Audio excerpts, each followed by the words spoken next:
lovely. Yeah, your nails. That's what I was thinking. Cool. Okay.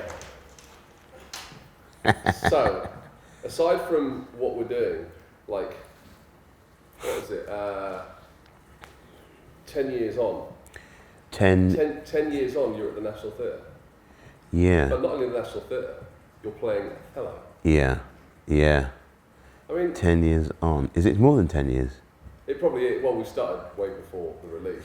But what's the how did it feel to be here doing this part, this play, after everything that's happened in the last, 4 or 5 years, especially with the whole Black Lives Matter sort of movement as well? Because Othello has always been a loaded part.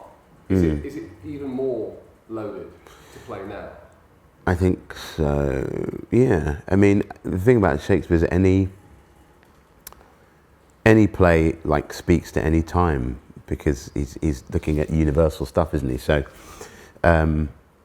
whatever's going on, whatever shit's going on in the world at the moment, you can find a play, if not many plays, that will speak to that. So yeah, I mean, Othello,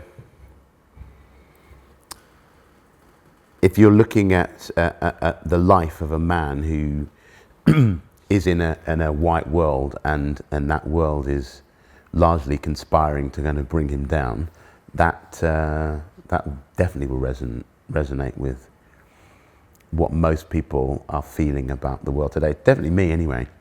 So I was really interested to look at that. But at the same time, I was really interested to look at the play from Othello's perspective. I thought that was really interesting. That's what jumped out at me when I read the play. I was like, actually, the world in which we're in now is a world in which young people, especially young people of colour, sort of want to live their life on their own terms. So they say, this is who I am, this is what my experience is, this is what my life experience is, this is what my day-to-day experience is, and here I am, and that's me. And I sort of noticed quite a lot of that in the character of Othello. Othello is someone who, at the beginning of the play, the writer Shakespeare gives us certain things which he says and does, which Othello says and does, which paint a very clear picture of someone who has a strong idea about who they are and what their experience has been. So I was really, interested to explore that, both of those two things. Do you feel, sorry, you're going to carry on? Yeah, no, go on. Do you feel, as an actor, you have responsibility to the character and to the part? Mm. Do you feel, is it hard to not feel that your colour plays a part in your responsibility to this part? Yeah, I think I get what you mean. Because you wouldn't, you normally attack a part and you go. Every part has a loaded character to it. There's always something which is why you're cast, right? Yeah. But with this, I just wonder how different that is, given the status of this part. Yeah. In the canon of Shakespeare's work. How different that might have been and how it affected you in thinking about it. Yeah. I mean, there's always a massive responsibility anyway, or a weight or a pressure playing these big parts, especially if you play them here. Like Laurence Olivier played Othello in one of his first seasons here, very famously. And there's only been a few actors that have played it here, so there is that. But I remember when we did, I did Hamlet with Rory Kinnear playing Hamlet. I played Horatio, and I remember talking to him about wow, the pressure of, you must be really feeling it playing Hamlet at the National.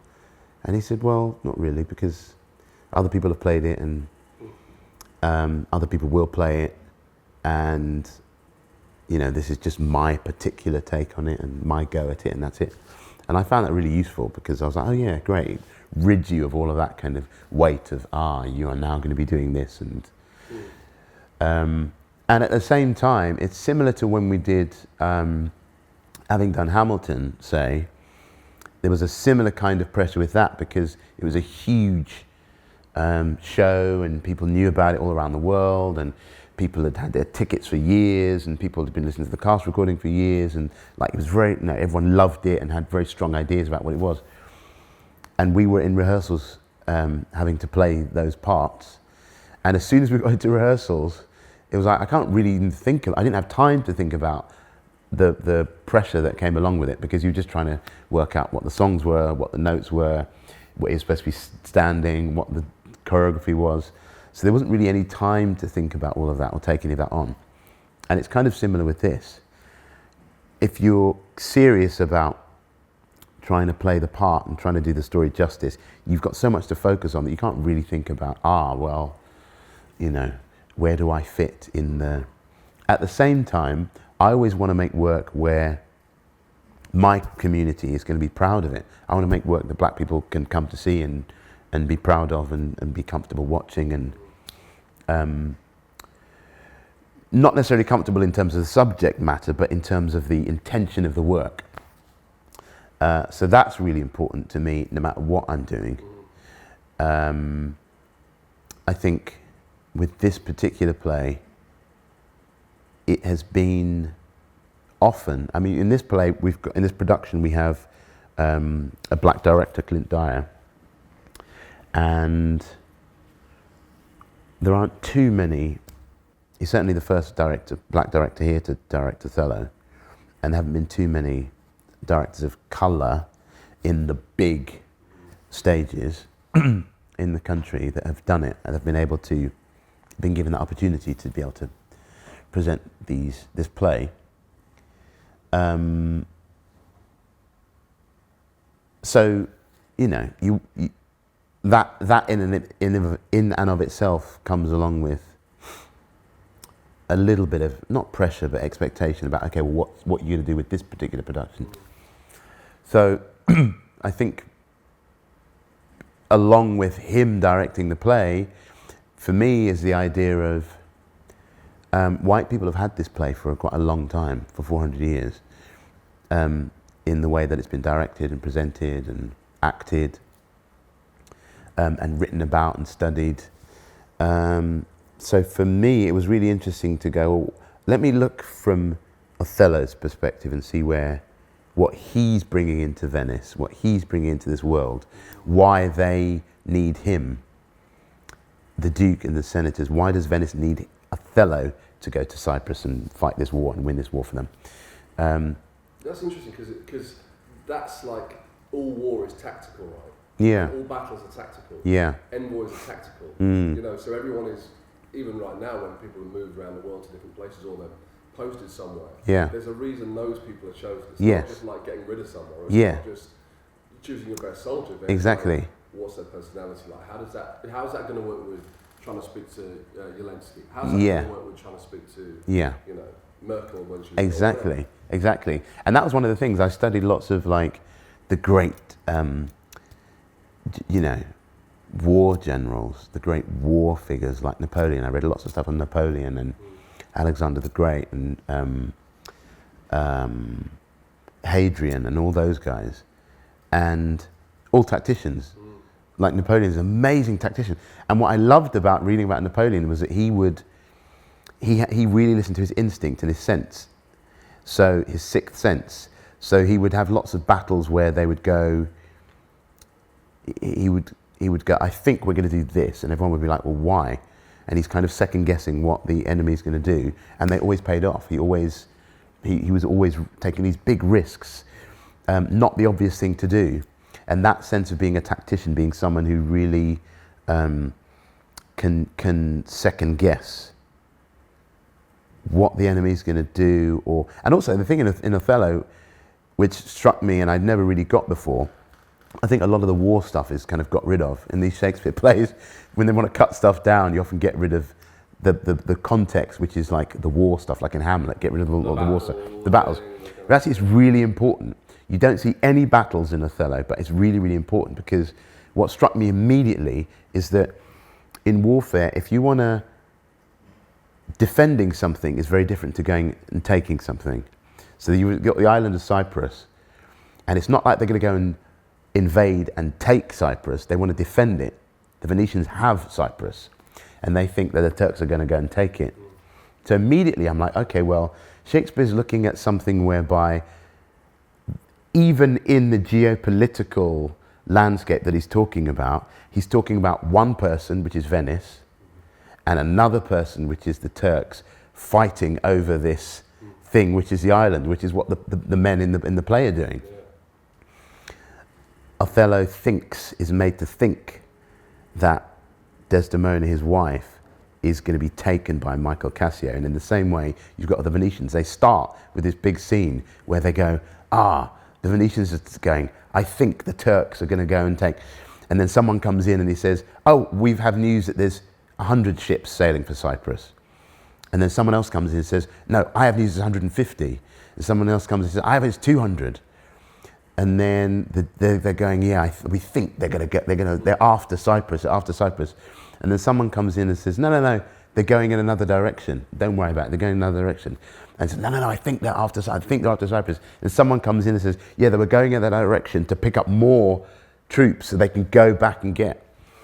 So the play starts with Venice wanting desperately to keep being jealous of the Turks and wanting to keep hold of Cyprus. And so therefore they need someone who's very, very good specifically at defending something is actually difficult, because if you're the Turks, you can just wait. If you're attacking, you just wait out there and wait them out. If you've got a fort, you just wait the people out, starve them out. Soon they're going to have to come out, and then you'll attack and you can overtake them. Defending is much harder than attacking. And once I thought about that, I thought, actually, that's really interesting, because this is a tactician. This is someone who's who's used to kind of, their mind works in such a way that they're trying to second guess what's going to happen here and what if you go that way? What if this happens? What if this eventuality happens? And that kind of opened up the whole thing for me in terms of as who he is, as opposed to simply what he is aesthetically, which is his colour, which is his race. Who is he as a person, and how does he function? And that made a lot of sense with the whole play for me. He's got lots of stuff. When Iago starts to poison him, he has this speech where he says, no, I'm not going to listen, I'll see before I doubt. And when I doubt, prove. And on the proof, there's no more but this, or wait at once. So it's like he's very specific, and he wouldn't be that if he wasn't that way. He wouldn't be a successful general if he wasn't that way. No. So it's a fascinating character, and it isn't just, you're so right, it's not just a given that Othello's sent. They asked for him specifically, and as always, Shakespeare gives you a tiny little thing where the Duke says, even though we've got someone else there in Cyprus but you know the fortification. So you're right, they specifically want him to go in and do this thing. So I'm like, well, why? Why him? What? Can I just ask, do you think, is there a part of you as the actor that wondered whether they were expecting Othello to come back alive or not? Like, was that something you wondered? Like, have they just sent me in and this is going to come back and bite me? Or have they sent me in because they think I can complete this task? Yeah. I think definitely in our production, Othello is very aware of what the Duke and the senators and Venetian society think of him, personally. But they also need him to go and win this war for them. So I think you're right. As an actor, I go, okay, well, there's fertile ground there in going, what does Othello take away from that? I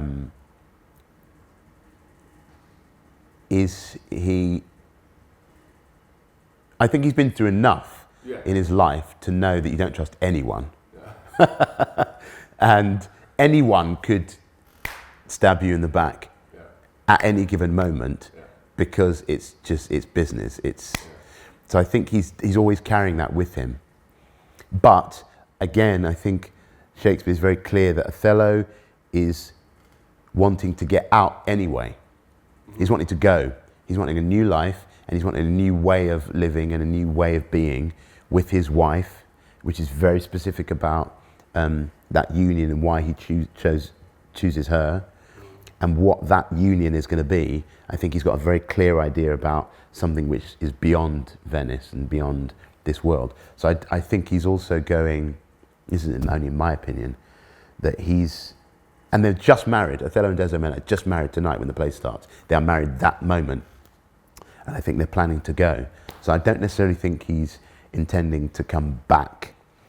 No. I think once the father, Brabantio, knows what's happened, knows they've been married, I think Othello and Desdemona must be aware that Brabantio is going to completely cut her off. She's dead to him and to that society. She's betrayed her father and her race and her community and her culture and all of that. So there's nothing for them there. I also think there's something really interesting in the play where Othello often talks about Desdemona in terms of purity and fairness. He often uses the word fair when he's talking about her, or pure. And there's something, I think, in opposition to that, as always in Shakespeare, there's always opposites. Remember Mark Rylance told us that you've got to have a love of opposites if you're going to like Shakespeare. So what's the opposite of that fairness and that purity? And I think that there's a kind of corruption in the community, in the society in Venice, which is evidenced immediately when Brabantio comes in, the big scene at the beginning where Othello is called to the Duke, and Brabantio also comes to the Duke to plead his case that his daughter's been abducted and raped and drugged by this Moor. And it all happens in this big scene. And immediately the Duke says, whoever it is that's done this to your daughter and has taken her away, the bloody book of law he shall answer for it. Even, he says something like, even if it was our own son. So he doesn't say just the book of law, he says the bloody book of law, which is, I read to be death. Whoever's done this is going to die. Even if it was my own son, he's going to die. So he says that in front of everyone. And then Brabantio says, he did it, the Moor, this Moor. And immediately, the Duke is now like, okay, now what do I do? The guy who I now have called to go and save our bacon out in Cyprus, I've now just said he's going to die.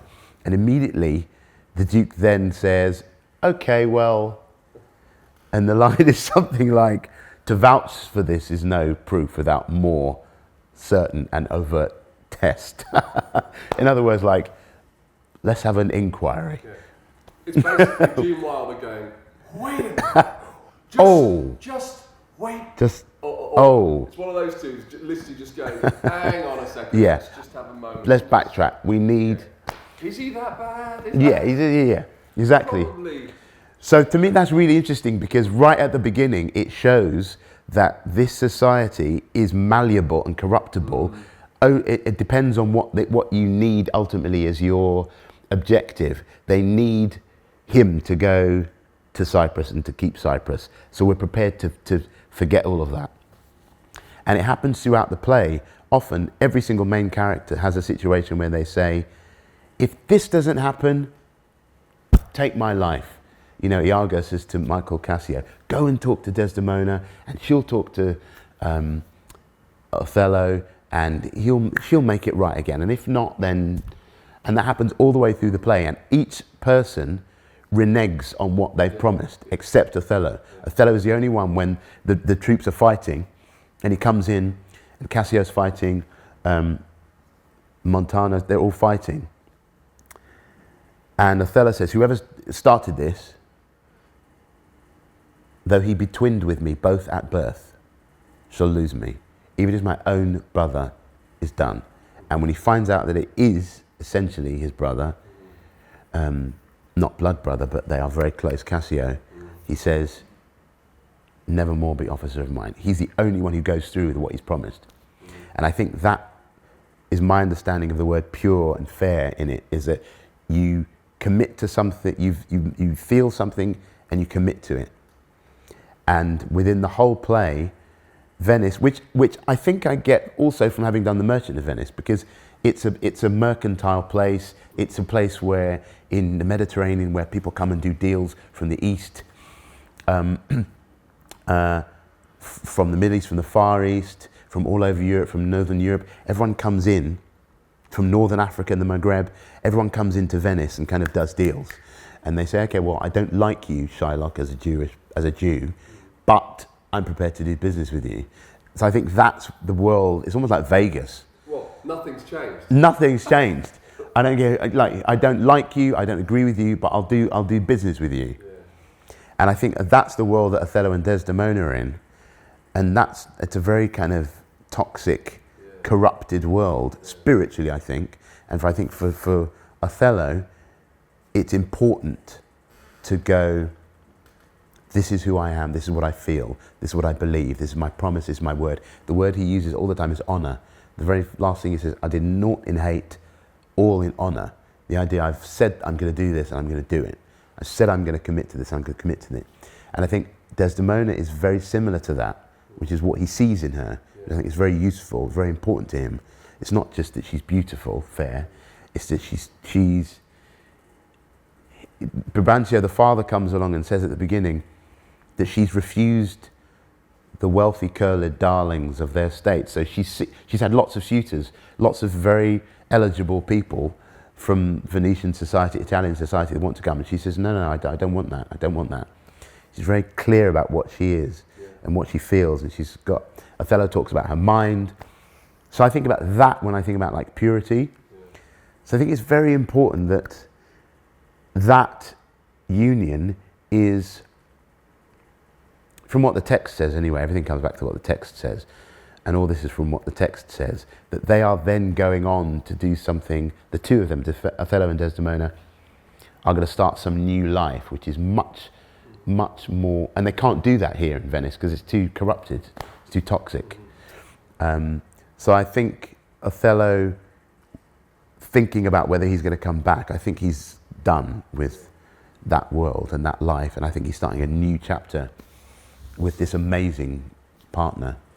I wonder what, if you look at the roles that you've played within Shakespeare's canon, like do you said about the merchant, how that connects, but I'm just wondering, like, how differently do you think about his work as a whole now in society today?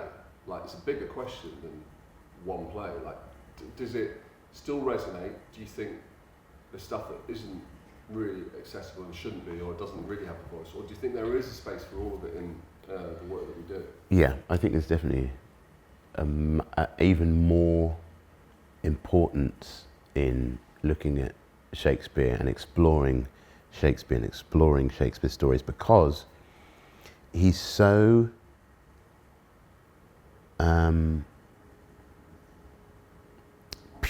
purely focused on who we are as human beings. I mean, I think we're very good at kidding ourselves as individuals. We're always very good at kind of going, oh, I'll start that diet tomorrow, or I'll, do you know what I mean? I didn't. We're very, we're really good at sort of kidding ourselves, but actually Shakespeare's very like, this is like a true mirror. This is who you are. This is who you are, whether you want to accept it or not, whether you want to look in the mirror or not, this is who you are. And I think if you are in touch with who you are as a person, and therefore as a community or a people, culture, if you're in touch with who you are, it makes it easier to deal with the difficulties that are coming up. So in terms of like the war that you're talking about, if someone has, it's always the case, isn't it, with big sort of colonialist superpowers going into places which are smaller, whether it's Vietnam or whether it happens to be, and it's very, very, very difficult because people are fighting for what they believe in. They fight, this is my land, this is my country, this is what my father's led and died. My father was from Zimbabwe, and they had a similar war of independence there. Whereas if you've got people who've got real conviction about what they're fighting about, it's very hard to beat them. You might have weapons, you might have this, but the will that those people have got is very, very strong. And I think Shakespeare is good for that. It's like, if you know who you are and know what you really feel and what you're about, then you can deal with things, whether it happens to be love or romance in Romeo and Juliet, or whether it happens to be what Hamlet kind of goes through, or whether it happens to be war in Henry V, or whatever it happens to be, or friendship. Friendship in, I saw a production of Midsummer Night's Dream, and all that stuff with the mechanicals and Bottom. There was this incredible moment. It was at the Rose in Kingston, and Judi Dench was playing Titania. That's the one that you auditioned for. Did I audition for that? I think you auditioned for when we were doing Muse of Fire. Did I audition for that? Yeah. I think so. Yeah, you were going to an audition for it. Yeah. I was tiling, you were going to an audition for that. Yeah. Cause Oh yes. Peter Hall directed it, and he wasn't there, but... One of his last productions, wasn't it? Yes. I want to say Cressida was there. Cressida, That's how it was. Yes, That's what it was. That's what it was. I did... God, you got such a good memory. I completely forgot that. And there's that moment where Bottom comes back after he's been throughout the night with Titania, and he's been made into the ass's head and all of that. And this moment where he... And the mechanicals is without him. And this moment where he comes back and they see him, and they all just jump on him and pile on him and like put him in his back. And I was so moved by that. I remember like bursting into tears. I think it's so moving. Like, who can't recognize that? A group of friends, a group of mates, and then one's been off to uni or one's been wherever, and they come back and you're all together again, and you're just happy to see them, the person that you love, your mate. Whatever it happens to be in Shakespeare, I think he explores that situation purest. And therefore, I think it can only help us, because as the world gets kind of more and more intense and crazier and dark, I think the more we can understand who we are is much, you know, I think that's vital. Also, there's something interesting, isn't there? Like the distraction of like is everywhere, and I think that one of the joys of theatre, and especially Shakespeare, because of the scale of the stories, is you can come into a place and you can actually just go on a journey with that story. I mean, I don't know how long was your production? It's like 2.5 hours. Yeah, I mean, with both. Honest to God, like that did not feel that long.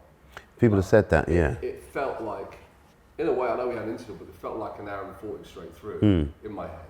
And that's actually really, really rare. I mean, that's an extraordinary achievement.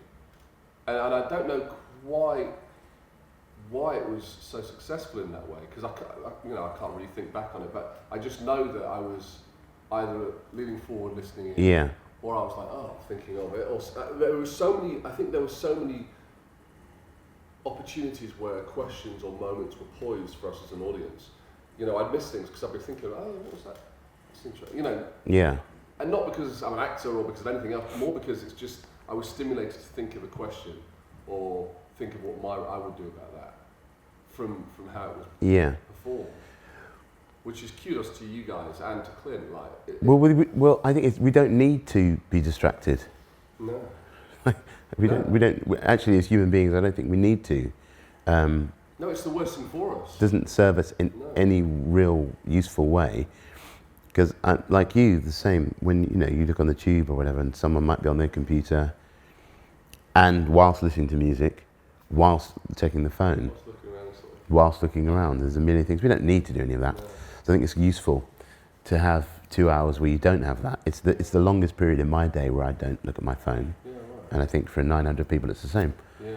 It's quite refreshing, I think, in a way. Isn't it? Do you want to say anything about Mr. James Earl Jones, given what we discussed earlier? I just wonder, he was one of those extraordinary people that we met making Muse of Fire. Yeah. And actually he did the voiceover as well for Theatre of Survival. Yeah. Gratis, by the way,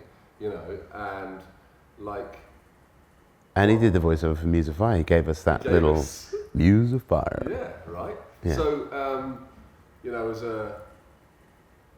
as one of the great, African American black actors of 5 generations, in a way, what effect did he have on your work when you were going to play Othello? Or maybe as a whole, As a whole, really. I mean, if you think about Star Wars, before I knew who James Earl Jones was, decades before, that was a very important part of our childhoods. Before you get into anything else, The Lion King or anything else, before you realise that he was amazing. I remember seeing his production of King Lear, which he performed in Central Park, the Open Theatre Central Park, and they filmed it. No, they filmed it, and you could buy it, and it was very sort of NT Live before NT Live happened. They just filmed the live production, and you know, it's such a sort of all actors want to be character actors. You want to be actors that can play anything, and James Earl Jones is someone who, when you look at the breadth of his work, you think, wow, he did all that stuff. He did amazing voiceover stuff, amazing film stuff. Conan, like whatever it happens to be, iconic, brilliant characters. Coming to America, The Great White Hope, and then this incredible theatre. I saw him on stage a couple of times here and on Broadway, and like a complete actor, this amazing voice, completely connected. When we met him, it was... Was he doing Driving Miss Daisy? He did on stage, yeah. Yeah, was that when we interviewed him? We interviewed him twice. We interviewed him twice.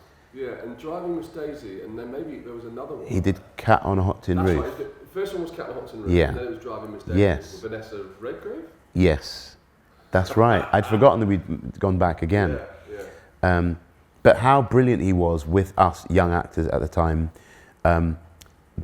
wanting to share his knowledge, wanting to impart his knowledge, at the same time having an amazing sense of fun still, and like enjoyment, excitement about coming to the theatre every day. At that point, he was in his 80s. All of that stuff, I find massively inspirational. You kind of go, I want to be like that when I'm in a position to be useful or helpful to other people, or inspiring or encouraging to other people. Yeah, I want to be like that, because he did it. You know, aside from all his incredible work, who he is as a person was amazing. So it's very sad to hear of his passing, which is what yesterday he said. Yeah. The spirit of someone, the life force of someone, which is what we work with in storytelling and theatre and drama, movies, which actually I find goes at a very different rate to the rate that your body goes at. You peak physically at 25, and then there's something happens maybe at 40, and then it is, but actually your spirit is actually, which is why people say you're as old as you feel or whatever. So true. They go at very different rates, I think. Yeah. And in theatre we're lucky, I think, because that's what we're working with. So as long as that's still there, then the body will, can do its thing, but it's not like you're in a... At the same time, it's extremely physical, but the primary thing, I think, is your emotional imagination, your spirit. And he was one of the great actors, I think. You obviously, you said to me you're going to have a little break after this, like whatever form that takes, whether it's like a month, retirement. Yeah, a little retirement, short-term retirement. But like, who would you like to play? I mean, this last time I asked this question, you'd done it. You played Othello, so that was. Well, I remember asking you, who would you like? Othello was one of those people. Hamlet was one of them as well. But who would you play if you can play any of the characters next? Who would you like to play? Shakespeare. Yeah. What play would you like to do, and what role? I'd like to do. I was thinking a lot about Richard III, because this is going into lockdown, because I was fascinated by the world in that play, which is a very kind of ravenous, rabid, kind of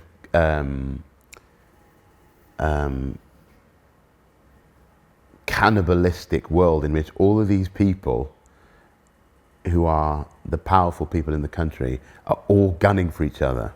They're all scrabbling for power. There's a sort of vacuum that's come, the king's frail, and all of these the power brokers are all scrabbling. And the players, was known as Richard III, and it's about this extraordinary guy. But there's an entire group, cabinet of people who are vying, and they would all do exactly what Richard does. They would all stab each other in the back to get where they were. And I was like, that's now. That's the Tory party. That's the Labour Party. That is now. So I was really interested in that. I thought you get a really brilliant ensemble company together, and it's not just about the one act. And these players, I find they're like, it's just about the hammer. It's just about the. It was actually no. It's about all the things around it. And if you can do that, Shakespeare was writing for a company. He was very specific. Not just one person. It wasn't just Richard Burbage. He was writing for the entire company. And so I was really excited about that.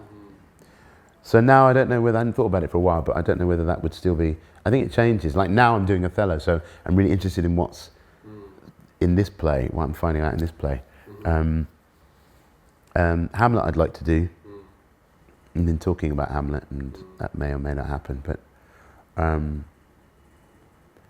again, because what struck me in that is you've got, again, there's a whole young generation, and then there's an older generation in Hamlet. So you've got not just Hamlet, but you've got Rosencrantz and Guildenstern and Horatio and Laertes and Ophelia.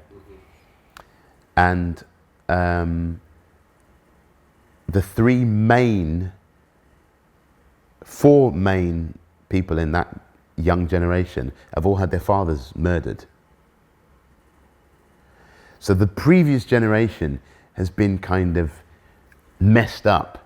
And it's down to this current generation to go, okay, what's my responsibility? It's not just Hamlet. Laertes has that, Ophelia has that. What is my responsibility now? And I was like, actually, that really resonates with where we are in the world, with the climate and where the planet is. And you've got Greta going, right, what am I supposed to do now? What are we all supposed to do? How can we, our grandparents, our parents, but Gabby's grandparents, not messed it up, but like we've inherited this mess. I think if you're 18 years old or 16 years old, and that's like, you go, what are we supposed to do with this? And I think that's really there's a lot of that in Hamlet. There's a big divide between the current generation Hamlet and the previous generation, the King and the Gertrude and Polonius and all of that.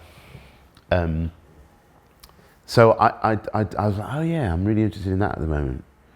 But we'll see. But then you look at the Scottish play, and you look at Harry, you look at the royal family right now, like post. That's what I mean. It's like, oh my word, this is like, there's so much in all of his work. Because that's what I mean. The Queen has literally just gone, and the whole thing has gone like that. We're so predictable, right? Right. This is what I find interesting. The human part of us Yeah. is so predictable. We never learn. Like each generation makes the same mistakes as the last. Not every time, but like there's a pattern. Yeah. And then therefore there is a kind of, you can look to these plays and go, yes, you can go, oh, that's really entertaining. Or you can go, oh, that particular actor or actress did really well in that, and whatever. Or you can go, what's in that play that I can learn from on some way, on some level.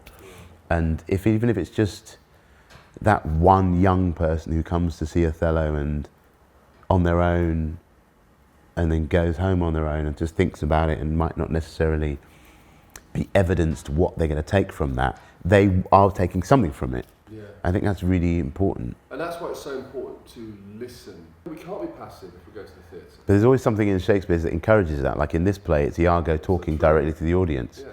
And the audience are completely aware of the plot, of what's happening. Yeah. So they're involved in it. Yeah. They're complicit completely. And therefore there are moments that jump out at me, which I'd never really got before, where Othello asks the audience what to do. Yeah, yeah. At the end, which Desdemona's dead. It's like, what shall I do? He says, what's best to do? Yeah. Silence. Yeah. Which I think is because they're not going to speak up at that point. Right, exactly. Yeah. It's too late. Yeah. So that in of itself. It's so tragic. It's so tragic. And you just hope it's never. I mean, I feel the same way I do about Othello as I do about Romeo and Juliet, as I do about that. Like, maybe it won't happen this time. Yeah, yeah. Maybe it won't happen. I think you have to think that. Yeah. And as an audience, you have to think that. It's weird though, that as a concept, right? Because we all know what happens, but like...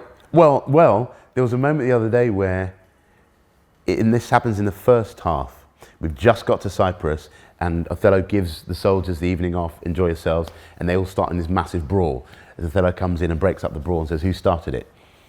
And then the moment that I spoke about before, he says, whoever started it, even if my brother, twin brother, is done with me, it's Michael Cassio.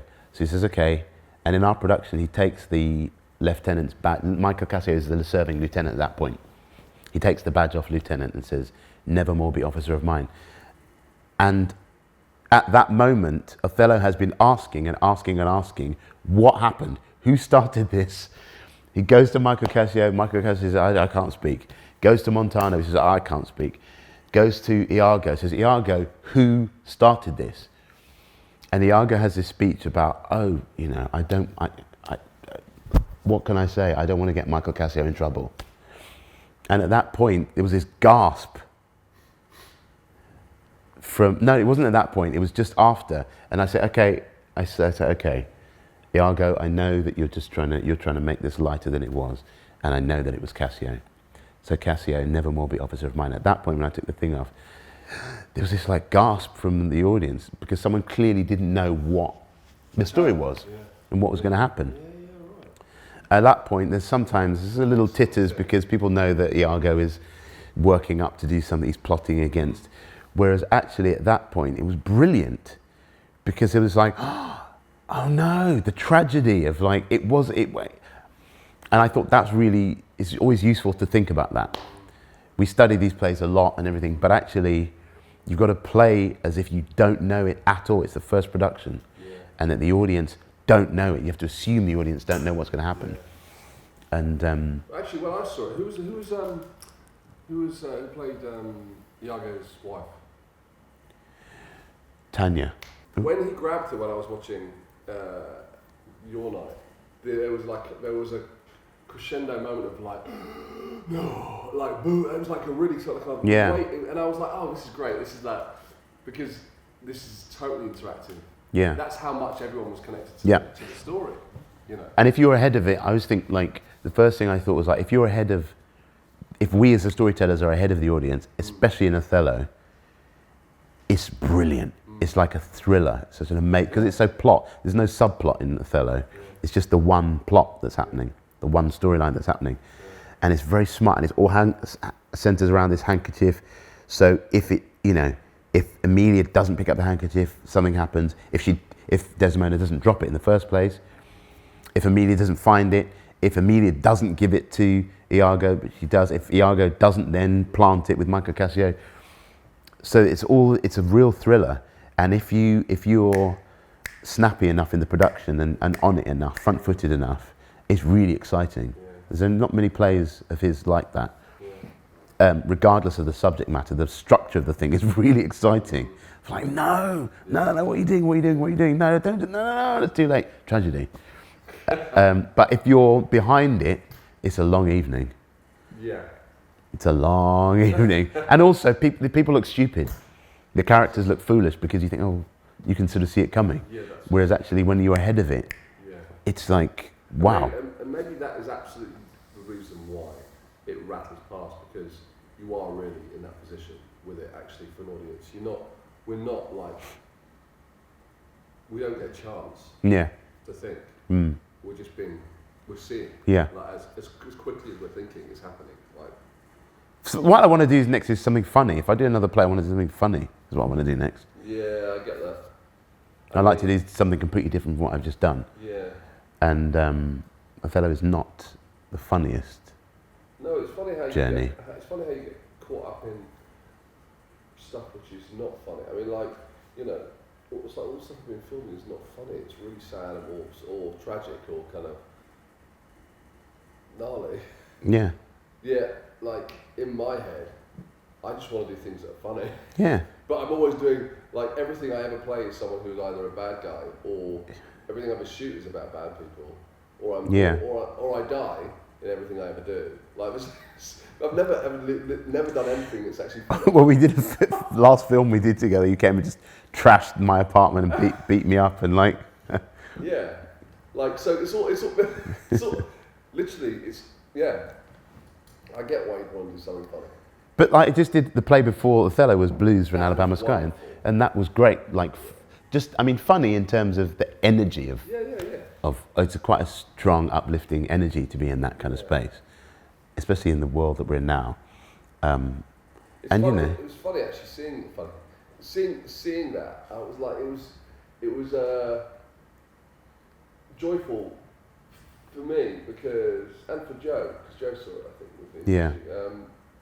Because like we don't often get a chance to really like throw all of our inner character joy into something, right? It like normally it's kind of restricted, but like with that part, I just, you know, it just looked like you were having so much fun. And Yeah. you just literally attacked every part of you. Yeah. And just like went, well, I'm just gonna literally. It was I'm gonna throw this out there, and if they bring it back, fine. But great, and if not. Yeah. And then also but I knew I was going to do Othello after it as well, so it was very important to kind of go, I want to just explore all, like you say, that side of it. And it was great to get to do all of that, kind of crazy, funny. Shakespeare's comedies are quite tricky though, aren't they, as well? They are. Like, because, especially now, because we go, well, I'm not sure I really believe that's the man. You know, there's a lot of stuff like that, which is... And the language is difficult and stuff, and in terms of some of the phrases that he might use or the imagery that might use is sort of anachronistic or whatever. It's difficult to, but ultimately, if the situation is funny, like Midsummer Night's Dream, that's just a very funny situation, very funny. And but they are. Yeah, joyous. So I'd like to do some more funny stuff. What was it like working with Clint on this? Horrible. It was cool. We worked together a lot. So we kind of it's like us. We have a good. In fact, it's very like us. We like fight all the time. Or but it's always in service of the thing, and the thing is always better because of it. Yeah. So fighting is maybe not the right word, but we have a good. There'll be stuff that he believes in very strongly and stuff that I believe in very strongly, and we somehow. At the same time, I always feel like that the director has the vision, and you get on board with that vision. You shouldn't resist that. I always like to kind of get fully, even if I don't necessarily understand it or agree with it, you have to have one vision. It's a really, really good point. And because if you resist that, you might I don't really get that. I don't want. You just end up with stuff. Whereas Clint, you have to have someone who you trust. So Clint always has a really strong vision about stuff. He knows what he wants. And I think maybe because he's dyslexic, we're both dyslexic, and because subsequently not very good at like explaining. It's difficult. So he's very difficult at explaining ideas. So we did a film, Death of England, which you were in, and he wanted to film it in a really complicated way where the characters, there were two sets of, there were about two friends, and there were two sets of them commenting on, like, it's very hard to even explain. It's almost like a voiceover version of your character explaining what only we see the voiceover version of your character. So there were two sets of us all the time talking. It's like an ulterior live Yes. Yeah, basically. With direct address. Basically. And you're talking about stuff which happened in the past, so you're recounting a story that happened in the past, and you see yourself whilst you're talking.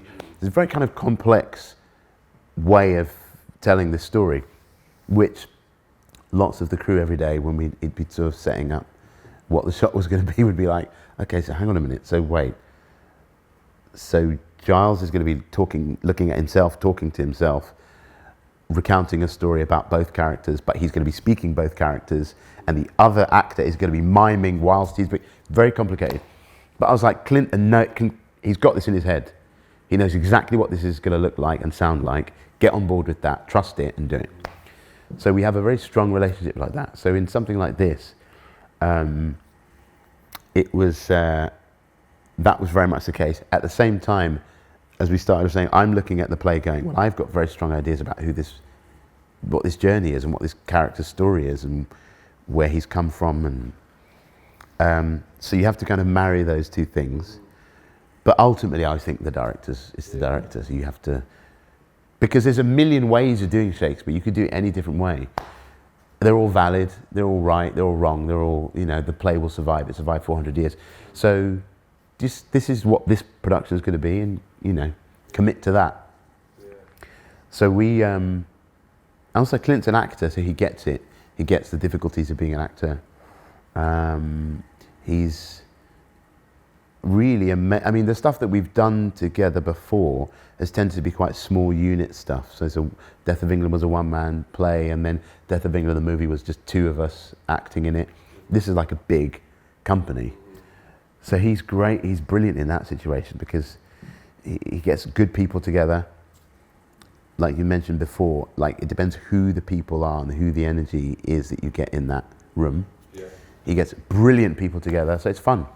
What's really good about, I love about Clint is that he's, in both situations, many situations, he'll embrace the theatricality of the thing. So in the movie of Death of England, he said this is not a naturalistic thing. Yes, it's set in Delroy's flat, but there's a heightened element to the storytelling. And again, in Shakespeare, you know, with Othello, he was saying, look, this is not naturalistic. This is Shakespeare anyway. You just embrace that. Take that on board. It's heightened. Yeah. That's not to say that it isn't any less emotionally, psychologically authentic and truthful, but the way in which it's delivered is heightened. And he embraces all of that. Now we're in Venice. Now we're in Cyprus. I mean, it's quite a sort of strange idea, really, when you think about it. But it's like, yep, that's what we're doing. Now we're speaking in verse. Now we're speaking in prose. Now we're talking to each other. Now we're talking to the audience. Yeah. It's quite a heightened way of telling stories, which is very natural in a way, because that's what storytelling is. It's about the imagination. It's not about a sort of live feed documentary. Yeah. No. In terms of the camera, it's never really a question of size, big or small. Or I think it's a case of focus. If you talk about like Maskell's brilliant because his focus is very specific. When you watch him on set, it's you're taking it, because emotion, you can't measure emotion in large or small anyway. Or a thought in large or small, it is what it is. If your heart is broken, that's pretty huge. It's surgery.